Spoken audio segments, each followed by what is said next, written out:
Selamat sore, kapanpun kalian mengakses video ini. Nah, kita akan masuk ke dalam materi terbaru guys, terkait dengan basic training e-learning dari power quality atau kualitas daya listrik. Di mana nantinya materi ini sendiri juga akan berhubungan dengan pengembangan alat ataupun aplikasi dan implementasi alat power quality analyzer ataupun power logger, yang dimana nanti akan dibahas pada materi yang berbeda. Nah, saat ini saya akan menjabarkan terkait basic training power quality atau kualitas daya listrik. Mulai dari pengenalan, metode, aplikasi, dan bagaimana cara memonitoring kualitas daya listrik yang baik. Nah, saya akan jabarkan terlebih dahulu guys terkait dasar kualitas daya listrik atau power quality. Yang dimana kalian pasti bertanya-tanya, apa sih yang dimaksud dengan power quality pada sistem kelistrikan, mengapa power quality penting untuk dimonitoring, dan bagaimana cara melakukan analisa power quality di lapangan.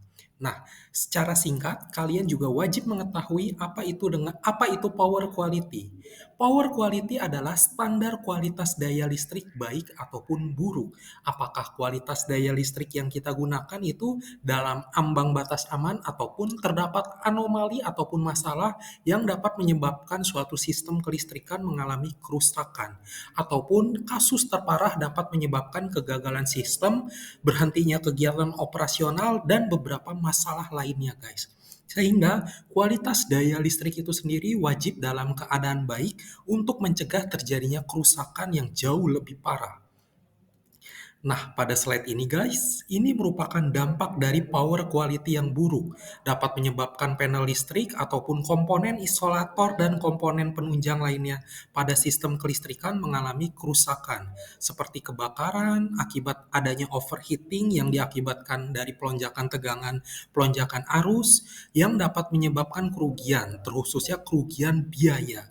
Dan yang paling parahnya guys, kualitas daya atau power quality yang buruk ini sendiri dapat menyebabkan terjadinya kecelakaan kerja akibat dari adanya kebakaran yang dapat menyebabkan kerugian material ataupun kerugian non-material. Sehingga untuk mencegah terjadinya kerusakan kualitas daya listrik yang semakin parah dan semakin buruk, maka kita wajib melakukan monitoring kualitas daya listrik itu sendiri atau power quality. Nah, pada slide selanjutnya guys, akan ditampilkan alur munculnya power quality atau kualitas daya listrik itu sendiri. Nah, ini guys, pada slide ini sendiri akan dijelaskan terkait alur munculnya power quality secara singkat.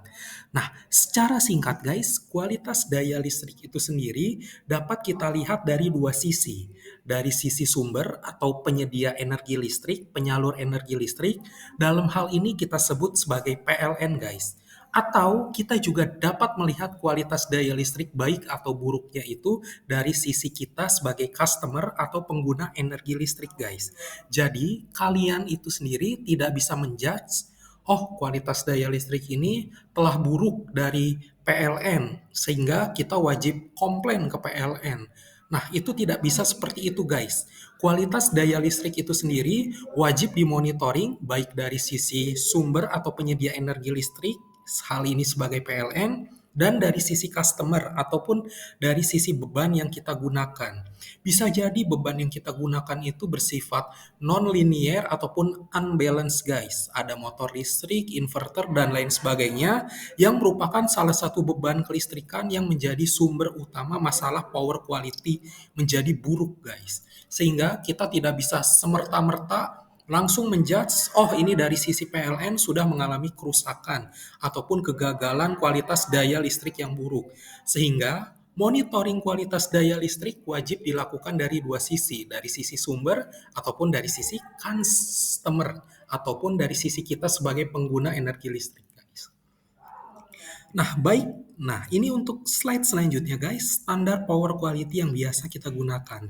Standar ini nantinya bisa menjadi ambang batas aman atau tidaknya kualitas daya listrik sesuai dengan standar sehingga dapat dikatakan aman dan layak digunakan oleh sistem dalam melakukan pekerjaan, baik itu pada sistem beban kelistrikan seperti motor listrik, inverter, UPS, lampu, komputer, dan peralatan elektronik lainnya. Nah, standar yang kita gunakan ini guys yaitu IEC 61000 yang dimana memfokuskan untuk membagi beberapa masalah dalam parameter kelistrikan seperti frekuensi, tegangan, dan arus dalam satu kesatuan yang disebut dengan event kelistrikan.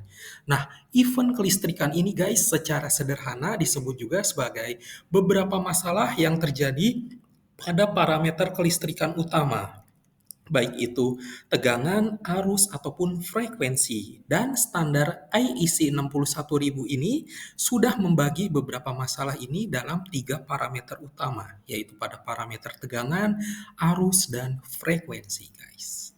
Nah, pada video selanjutnya akan saya jelaskan secara lebih detail terkait beberapa masalah ataupun event power quality ini, baik dari sisi tegangan ataupun arus dan frekuensi. Terima kasih, guys.